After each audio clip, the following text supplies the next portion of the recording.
आपने गाड़ी का इल्जाम लगाया तो बाजी बकवास साहिबा, वो गाड़ी आज भी सरकार की मलकियत है, इमरान खान नहीं लेके गया। जैसे रिटायर्ड जजेस को, जैसे और बहुत सारे इंपॉर्टेंट इवन पुराने प्राइम मिनिस्टर्स को, जैसे एक बुलेट प्रूफ गाड़ी मिलती है, क्योंकि आम आप मार्केट से बुलेट प्रूफ नहीं खरीद सकते, उसकी इजाजत दरकार होती है, क्योंकि वो बुलेट प्रूफ आम शहरी के लिए बता रहा हूं, हर शख्स जाके गाड़ी नहीं खरीद सकता बुलेट प्रूफ, क्योंकि इस तरह दहशतगर्द भी खरीद लेंगे तो अगर वो कहीं हमला करते हैं तो रियासती एजेंसीज अगर उन पर वापस फायर करेंगे तो बुलेट प्रूफ में बैठे होंगे। इसलिए बुलेट प्रूफ गाड़ी जो है वो हर शख्स को देने की इजाजत नहीं दी जाती, इसीलिए आप जाके शोरूम से बुलेट प्रूफ नहीं खरीद सकते, उसका एक प्रोसेस है। इसलिए जो साबका वुज़राए आजम है उनको बुलेट प्रूफ गाड़ी दी गई है, तो उसी तरीके से इमरान खान साहब को वो बुलेट प्रूफ गाड़ी दी गई जो उनकी मलकियत नहीं है, लेकिन वो गाड़ी सरकार की मलकियत है। उसका तमाम जो पेट्रोल है, उसकी तमाम चीजें जो है इमरान खान साहब जेब से पूरी कर रहे हैं। हालांकि अभी हम उसे इस्तेमाल इतना नहीं कर रहे, लेकिन अगर वो होगी भी तो तमाम उसका खर्चा आप लोगों की तरह नहीं है कि आप तो अपने बुजुर्गों की जो देगे हैं वो भी सरकार के खर्चे के ऊपर देते हैं, नजरों न्याज की। तो बाजी बकवास साहबा, टर्टर करने से और बकवास करने से आपके गुनाह धुल नहीं जाने। मैं अपनी बाजी बकवास को यह कहता हूं कि आप अब वजीर ममलकत, अब वजीर इतलात हैं, तो कम से कम अपने नीचे इदारे का एहतराम करें। अगली बात मैं करता हूं, खाद का मैंने बता दिया। अब खाद में दिहाड़ी क्या लगेगी? खाद तो लोकली प्रोड्यूस नहीं होगी, जब आपने कारखाने बंद कर दिए, उनको गैस बंद कर दी, तो खाद होगी इंपोर्ट। जब इंपोर्ट होगी तो दो काम होंगे। मैंने आपको बताया बाहर इसकी कीमत 8,000 रुपया बोरी है, तो इंपोर्ट उसी कीमत पे होनी है। अब या तो इंपोर्ट करके 8,000 रुपया बोरी पे ये किसान को दी जाएगी, तो किसान मार दिया जाएगा। दूसरी तरफ तरीका यह होगा कि महंगी इंपोर्ट की जाएगी और किसान को सब्सिडी पे दी जाएगी। उस सूरत में मुल्की खजाने पूरे पे बोझ आएगा। किसान को एक तरफ रिलीफ देंगे, लेकिन दूसरी तरफ किसान इस मुल्क का शहरी भी है, वहां से डबो दिया जाएगा। तीसरा इसमें एक और फायदा है, क्योंकि दिहाड़ीदार है ना, इनको तो पता है थोड़े दिनों की दिहाड़ी पे आए हुए हैं। तीसरी तरीका वारदात यह कि जो अब 8,000 वाली बोरी है, वो अब सलमान शहबाज साहब को इसका कॉन्ट्रैक्ट मिलेगा, खुद डायरेक्ट नहीं लेंगे, पार्टी आगे खड़ी करेंगे कोई, वो लेगा कॉन्ट्रैक्ट। बोरी आएगी 10,000 में, मिलेगी बाहर से 8,000 में, 2,000 अपनी जेब में, सब्सिडी दी जाएगी। ऐसे नहीं बनते सरे महल, ऐसे नहीं बनते मेफेयर में अपार्टमेंट, यही वो तरीका होता है। तीसरी बात मैं ये करना चाहता हूं जो बहुत इंपॉर्टेंट है आप सबके लिए, कि इस एक महीने में मैंने आपको बता दिया कि नेपरा ने 41 अरब रुपए की बिजली महंगी की है। कितने की? 41 अरब रुपया आपसे अजाफी लिया जा रहा है बिजली महंगा करके। ये जो 41 अरब है ना, ये आपकी जेबों से ये लिया जा रहा है। ये अब हमारे जियो टीवी वाले बताएंगे कि इससे बड़ी सर्विस नहीं हो रही कौम की कोई। कल उन्होंने एक खबर चलाई कि हमजा शहबाज सुर्ख बत्ती पर रुक गए। शुक्र है अगले दिन ये नहीं बताएंगे कि हमजा शहबाज ने अपने बूट के तस्मे खुद ही बांधे और बेहतरीन बांधे। तो अपनी रिपोर्टिंग को थोड़ा बेहतर कीजिए। आप खुद तो बेहतर नहीं हो सकते, लेकिन कम से कम अपनी रिपोर्टिंग को बेहतर कीजिए। तो मैं दोबारा वापस अवाम के सामने ये रखना चाहता हूं कि अवाम जवाब मांगती है कि ये जो जियो इकोनॉमिक आपका फोकस हुआ था पाकिस्तान का, वो वापस जियो स्ट्रेटेजिक क्यों हो रहा है? वापस हम एक धड़े की सियासत क्यों कर रहे हैं? हम वापस गुलामी में क्यों जाने की कोशिश कर रहे हैं? हम वापस डू मोर सुनने की क्यों कोशिश कर रहे हैं? हम वापस किसी की कठपुतली बनने की कोशिश क्यों कर रहे हैं? हमने 80,000 लोग शहीद करवाए अपने, हमने $100 बिलियन अपने बर्बाद किए, लेकिन हम क्यों किसी के कहने पे बैरूनी जंग में जाना चाहते हैं? इसका जवाब। और जब आप ये काम नहीं कर सकेंगे, आप जियो स्ट्रेटेजिक पे जाएंगे, दोबारा किसी की गुलामी में जाएंगे, तो आपकी इकोनॉमी भी उनके हाथ में होगी। आप दूसरी जगहों से मिलने वाली सस्ती गैस, सस्ता तेल, अपने जो इंडिपेंडेंट रिलेशनशिप्स हैं उन्हें छोड़ेंगे, तो फिर आप परमानेंट गुलाम होंगे। तो क्या इसलिए इस इंपोर्टेड रिजीम को लाया गया है? तो मैं आपको यह कहना चाहता हूं कि पाकिस्तान इसको बर्दाश्त नहीं कर सकता। पाकिस्तान इस चीज को अगले 4 से 6 हफ्ते भी बर्दाश्त नहीं कर सकता। 1 महीने में इन्होंने 6 अरब डॉलर उड़ा दिए हैं। 1 महीने में 6 अरब डॉलर, जिस मुल्क के 1 महीने में उड़ जाए, टोटल उसके पास 20 अरब डॉलर थे। यह मुल्क कितनी देर इस तरह के जो इकोनॉमिक हिटमैन लाए गए हैं बाहर से, इनको कितनी देर बर्दाश्त करेगी? इसलिए फौरी इलेक्शन करवाएं, अवाम फैसला करें। उन्होंने अब जियो स्ट्रेटेजिक डॉक्ट्राइन पे जाना है या उन्होंने जियो इकोनॉमिक डॉक्ट्राइन पे जाना है? कोई इस मुल्क का वारिस नहीं है सवाए इसकी अवाम के। कोई इस मुल्क का सगा नहीं है सवाए इस अवाम के। लोग अपने अपने काम करते हैं, उसके बाद चले जाते हैं। असल इस अवाम ने बर्दाश्त करना है और सब कुछ पे करना है। सो अवाम को फैसला कीजिए, करने दीजिए। हम इलेक्शन की तरफ इंशाल्लाह जा रहे हैं। एड़ी चोटी का जोर लगाएंगे, इन तमाम चोरों के खिलाफ हर हरबा इस्तेमाल करेंगे और इंशाल्लाह बहुत जल्द कौम को खुशखबरी देंगे कि हम इलेक्शन करवाएंगे। इलेक्शन में कौम फैसला करे कि उन्होंने खुददारी की तरफ जाना है, उन्होंने गुलामी की तरफ जाना है, उन्हें दोबारा वही जियो डॉक्ट्राइन चाहिए या उन्हें दोबारा अब इकोनॉमिक डॉक्ट्राइन चाहिए। अवाम को फैसला करने दे। अवाम फैसला, कोई किसी का वजन ना उठाए। इस मुल्क का वजन इस मुल्क का किसान उठाता है, इस मुल्क का मजदूर उठाता है, इस मुल्क का अवाम उठाता है। इमरान खान का वजन भी इस मुल्क की अवाम को ही उठाने दें। कोई इस मुल्क का वजन ना उठाए, मेहरबानी करें। इलेक्शन कराएं, वजन जिसके कंधों का है उसके कंधों पे जाने दें। अवाम वजन उठाए और अवाम को नजर आए कि किसका वजन उठाना है। दूसरी बात, मैं आखिरी बात यह करना चाहता हूं, इन्होंने जाली झूठा मजहबी प्रोपेगेंडा करके FIR दर्ज करवाई, मेरे पे भी करवाई। मुल्क से जाते हुए अदालत के हुक्म के बावजूद FIA ने एयरपोर्ट पे रोका। मैं 3 दिन के लिए जा रहा था। क्यों जी? वो DG FIA ने कहा है आपने नहीं जाना, खुशनुदी के लिए, क्योंकि कानून में नहीं था, नहीं रोक सके, मेरे पास अदालत का फैसला था। वापस आने से पहले FIR हुई थी, उसकी बेल लेनी पड़ी। तो मैं आपको एक पैगाम देना चाहता हूं, पाकिस्तान की अगली नस्ल बदल चुकी है। पाकिस्तान की मिडिल क्लास को इस बात का एहसास हो चुका है कि जब हमने इस मुल्क के फ्यूडल कॉर्पोरेट सेक्टर और इन चोरों को सियासत हैंडओवर कर दी थी 80 और 90 की दहाई में, और मिडिल क्लास निकल गई थी, तो आपने इस मुल्क की ईंट से ईंट बजा दी। आपने इस मुल्क को गुलाम कर दिया। मेरे जैसा बंदा जिसकी कोई सियासी औकात और हैसियत नहीं है, एक मिडिल क्लास का बंदा है, मेरे जैसे बंदे ने यह फैसला किया है कि अपने हजारों डॉलर की पुरसाइश जिंदगी अमेरिका में छोड़ के आपकी यहां पर इमरान खान के पीछे खड़े होकर मंजी पीढ़ी ठोकूंगा। इसलिए ठोकूंगा कि वरना इस मुल्क की आप बर्बादी कर देंगे मुकम्मल। हम आ गए हैं, मिडिल क्लास के लोग हैं, हम आ गए पूरे पैरों के साथ आए हैं। हमारे खानदान में एक ही गुड़ती दी जाती है, हर खानदान में।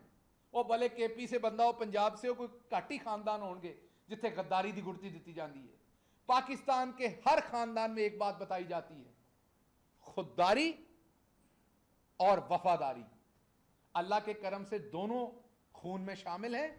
एक FIR नहीं 100 करें, पता है कि आप अंदर डालेंगे। एक FIR में जब आप झूठी FIR पे आ गए तो एक पे जमानत लेंगे तो आप दूसरी करेंगे, बिल्कुल शौक से करें। हमें पता है ये गुमनाम लोग कहां से आते हैं, हमें पता है ये FIRs कहां से दर्ज होती हैं, हमें पता है ये डॉक्ट्राइन किसकी है, हमें पता है ये तरीका वारदात किसका है। किसी और को नहीं तो मुझे बड़ी अच्छी तरह से पता है। लेकिन एक बात याद रखिएगा, हमारे घर वालों ने जो हमारी तरबियत की है उसमें ज़र्फ डाला हुआ है। हम नून लीग नहीं है, एक फैसला हो जाएगा तो अदालत को गाली। हम नून लीग नहीं है, एक FIR हो जाएगी तो अदारों को गाली नहीं। जो हमारी शान है वो हमारी शान है। आप हमारी शारक भी उतार देंगे तो जो हमारी शान है वो हमारी शान है। हमें अपने मुल्क के इंटरेस्ट का पता है। लेकिन एक बात याद रखिएगा, इमरान खान बड़ा कुछ सब्र कर गया। मैंने पास से देखा है, मैंने इमरान खान के पहलू में खड़े होकर देखा है उसने क्या क्या सब्र किया है। इमरान खान आगे भी सब्र कर जाएगा, लेकिन अल्लाह की लाठी बेआवाज है। अत खुदा दा वैर होंदा है। इतनी अत ना उठाएं कि खलके खुदा एकदम से उठ खड़ी हो। अवाम तो उठ खड़ी हुई है, लेकिन अवाम को आपका हर जुल्म नजर आ रहा है। इतनी अत ना उठाएं कि अवाम आपके पीछे पड़ जाए और आपको फिर किसी तरफ जाने का चांस ना मिले। इसलिए ये जो इंपोर्टेड हुक्मरान आए हैं, इनको मेरा पैगाम है कि अत ना उठाएं, इलेक्शन की तरफ जाएं। ये झूठी FIRs आप देंगे, इनका हम मुकाबला करेंगे, पूरे पूरे पूरे तरीके से मुकाबला करेंगे। अवाम को बहुत अच्छी, हमारे पास भी बड़ा ऑप्शन है, सुबह KPK में इन सब पे FIRs दे देते हैं, बड़ा आराम का काम है। राना सनाउल्लाह साहब ने कहा था नवाज शरीफ को लेने जाना हज से ज्यादा बेहतर है, तोबा नाउज बिल्ला। राना सनाउल्लाह साहब ने कहा था मक्का उधर मदीना में नबी करीम सल्लल्लाहु अलैहि वसल्लम के मज़ार पर तोबा नाउज बिल्ला लोग गालियां भी देते हैं, उन पे कोई FIR नहीं होती। उकसा रहा था लोगों को गालियां देने पे। हम भी FIR दे सकते हैं KPK में, लेकिन हमारा ज़र्फ आपकी तरह घटिया नहीं है। हमने अपने 4 सालों में नहीं किया था, अभी भी नहीं करेंगे, वरना हमारे लिए मुश्किल नहीं, हमारी भी गवर्नमेंट से 3-4 आपके साथ पूरे आ सकते हैं। इसलिए ना बताएं किसके क्या मजहबी अकायद हैं, ना इससे मत जाएं, बंदे दे पुत्र बनो और इलेक्शन की तरफ आएं। हम आपसे डरने वाले नहीं हैं। अगर हम आपसे डरने वाले होते तो हम आपके लीडर नवाज शरीफ की तरह यहां से भाग चुके होते। वो तो यहां से प्लेटलेट्स कम करके गया था ना, मैं बता के गया था और बता के आया हूं। आने जाने से पहले भी बता के गया था, आने से पहले भी बता के आया हूं।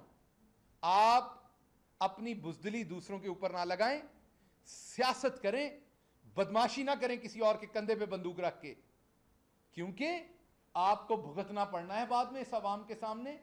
और मैं आखिरी बात यहां पर यह करना चाहता हूं, पाकिस्तान को खूनरेजी की तरफ, पाकिस्तान को इंस्टेबिलिटी की तरफ, पाकिस्तान के खिलाफ 5th जनरेशन वॉर के जो मकासद थे, मेरे मुंह में खाक, आज के दिन वो मुझे सारे पूरे होते हुए नजर आ रहे हैं।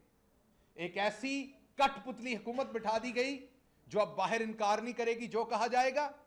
$6 अरब एक महीने में तबाह कर दिए। कमोडिटी प्राइसेस ऊपर जा रही हैं। कल वो मुफ्ता इस्माइल ने कहा कि यूक्रेन की जो जंग है वो कोरोना से बड़ा हादसा है दुनिया में। जो मुंह में आया बोल दो, जो मुंह में आया बोल दो। इनके मुताबिक कोरोना एक छोटा हादसा था दुनिया में। ये क्यों कह रहे हैं? क्योंकि जो ये आने वाले दिनों में तबाही मचाना चाहती है तजर्बेकार टीम। हमें कहा जाता था आपके पास तजर्बेकार टीम नहीं है। अब हमारी कैबिनेट की शक्लें याद करें, उसमें बेशक हमाद अजहर, फवाद चौधरी, आपके असद उमर, आपके शाह महमूद कुरैशी, परवेज खटक, आपकी सानिया निश्तर, आपके फैसल सुल्तान, मुराद सईद, अब वो सारी शक्लें याद करें और इन चोरों की अब शक्लें याद करें। कोई एक है जो जमानत के बाहर है? यह है तजर्बेकार टीम। और वो जो नीचे तानसेन ले आए हैं पंजाब में, वो गाने गाता है, वो तानसेन खबरें लगवाता है, मैं सिग्नल के ऊपर रुक गया हूं। तो इसलिए मैं अब मरियम औरंगजेब साहबा को यह बताने लगा हूं आखिरी दिन कि आपसे पूरे आने के लिए अगर मुझे सर्टिफिकेट लेना पड़ा किसी डॉक्टर से कि मैं औरत हूं, क्योंकि मर्द बन के तो आपको जवाब दिया नहीं जाता, हमारी सोसाइटी में है नहीं, तो मैंने सर्टिफिकेट ले लेना है कि मैं एक औरत हूं। लेकिन आपकी बकवास का मैंने अब जवाब देना है।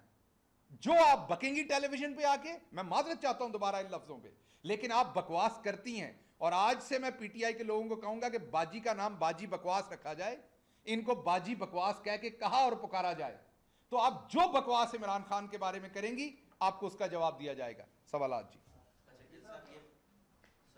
जी जी शहबाज गिल साहब, सोर्स ऑफ इंफॉर्मेशन आपका कौन सा है कि आप मरियम पर इल्जाम लगा रहे हैं कि वीडियोस उस फैक्ट्री से तैयार हो रही है? वो क्या सोर्स है और क्या वो बड़ा ऑथेंटिक सोर्स है या ये सिर्फ इल्जाम तराशी की हद तक ही है?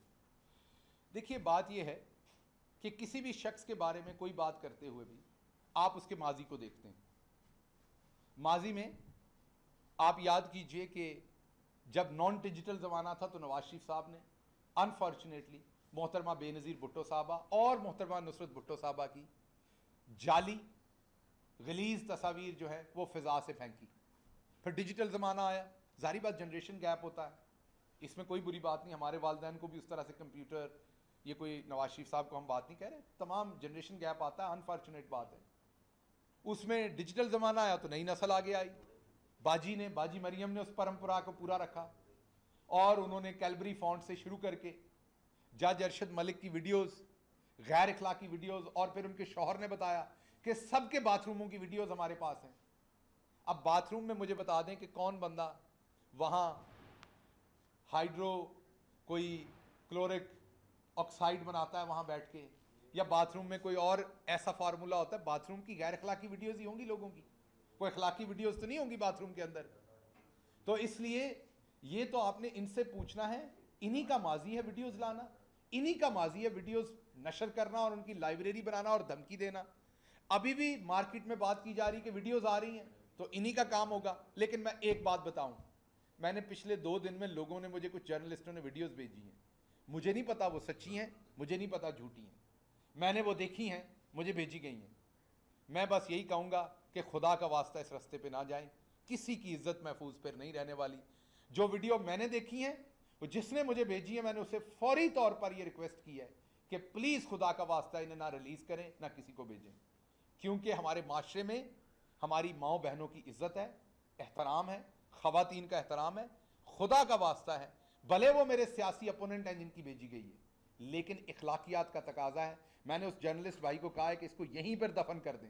मुझे नहीं पता वो जाली है या सच्ची है, मैं दोबारा रिपीट कर रहा हूं, लेकिन जो चीज़ मेरे सामने आई है, मैं गुजारिश करूंगा कि हम जिस मज़हब के पैरोकार हैं, जो हमारी सकाफत है, जो हमारी अखलाकियात है, खुदा का वास्ता है सियासत करें, गलाजत ना करें।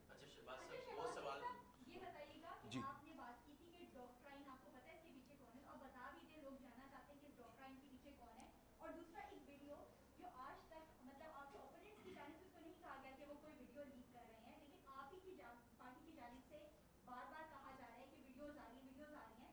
तो कौन सी इन्फॉर्मेशन है जो आप तक, कहाँ से इन्फॉर्मेशन आ रही है कि किस तरह की वीडियोज आ रही है? और दूसरी, आप अमेरिका गए हुए थे, तो आप अभी अमेरिका के बारे में बात कर रहे थे कि हमें अमेरिका की गुलामी में नहीं चाहता।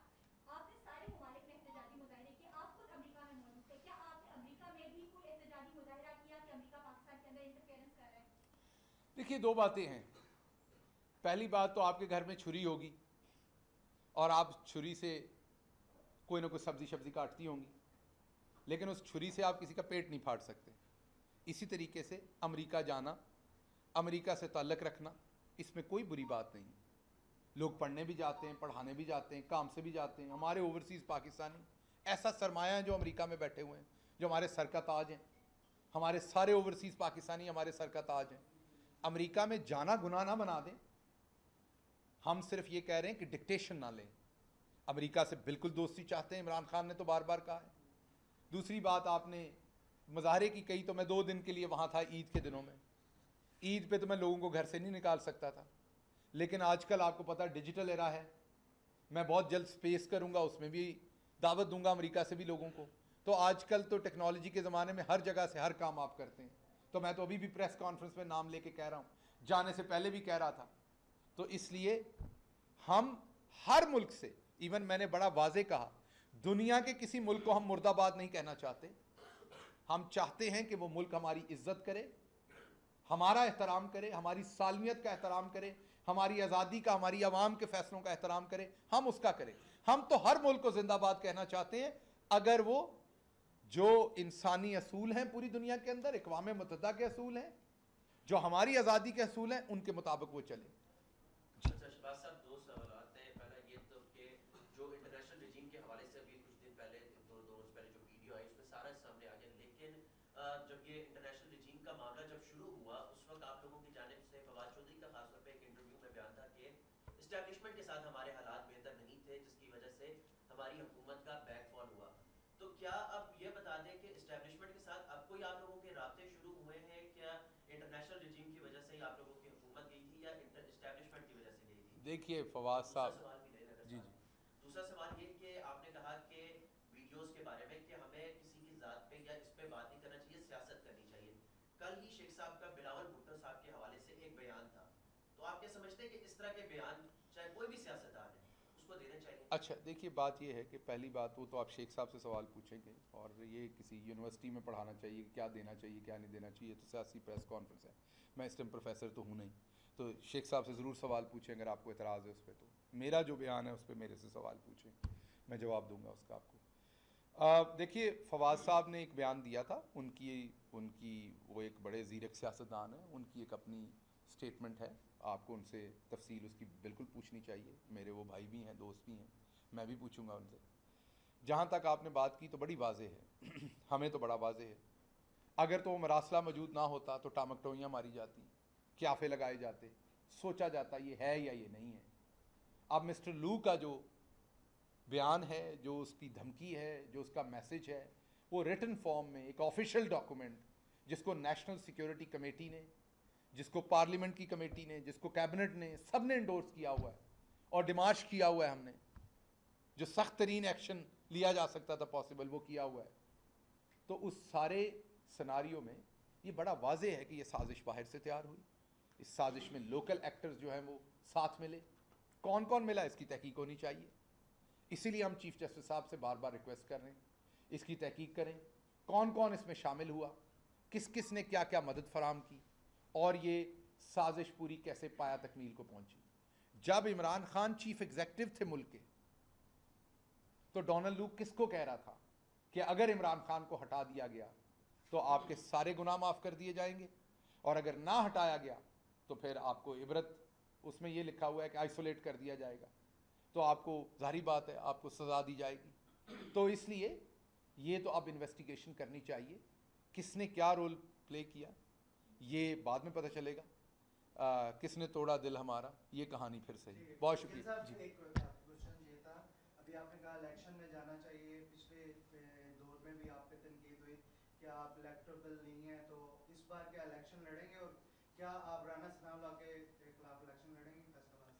देखिए बात ये है, हमारी पंजाबी की एक एग्जाम्पल है कि बुरे वक्त पे जो साथ खड़ा होता है असल भाई वो होता है, सकियादा की सक लाना। सो असल बात यह है कि मुश्किल वक्त पे पार्टी का कौन सा कारकुन कहाँ खड़ा होता है ये बात होती है। मुझे नहीं पता मैं इलेक्टेबल हूँ कि नहीं हूँ, आगे हूँगा कि नहीं हूँगा, ये फैसला मेरा लीडर करेगा। मुझे कहेंगे तो मैं इलेक्शन लड़ूंगा बिल्कुल। जो नहीं दिल नहीं करता होता, ये पार्टी ने आप पे दिल तो मेरा और भी बड़ा कुछ करने को करता है, लेकिन वो तो नहीं मैं कर सकता ना। जो मेरा लीडर हुक्म करेगा वो करूँगा। अगर वो कहेंगे इलेक्शन लड़ो तो लड़ूंगा, बिल्कुल लड़ूंगा, पूरी जान के साथ लड़ूंगा। और एक सेकंड मैडम, और रही बात ये कि मुझे सिर्फ आज ये पता है कि आज पाकिस्तान के लिए, इमरान खान के लिए मुझे अपने ज़मीर की आवाज़ सुननी है। मैंने कहाँ खड़े होना है, मैं वहाँ खड़ा हूँ। मुझे इस चीज़ की बड़ी खुशी है।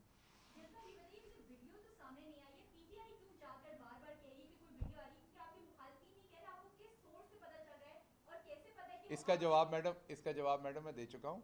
कभी कभी दूसरी तरफ का सवाल भी कर लिया करें। नवाज शरीफ के हवाले से मैंने सवाल करना था। बस हो गया जनाब।